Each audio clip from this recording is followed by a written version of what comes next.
సూర్యుడిని మింగడానికి వెళ్తున్న హనుమంతుడికి ఇంద్రుడు విసిరిన వజ్రాయుధం తగిలి హనుమంతుడు మూర్ఛపోవడంతో బ్రహ్మ హనుమంతుడిని బ్రతికించాడు.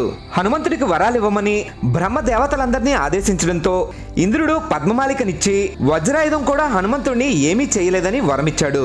నీటి వల్ల హనుమంతుడికి మరణం ఉండదని వరుణుడు వరమిస్తే యమపాసం కాని కాలదండం కాని హనుమంతుడిని ఏమీ చెయ్యలేదని యముడు హనుమంతుడికి వరమిచ్చాడు.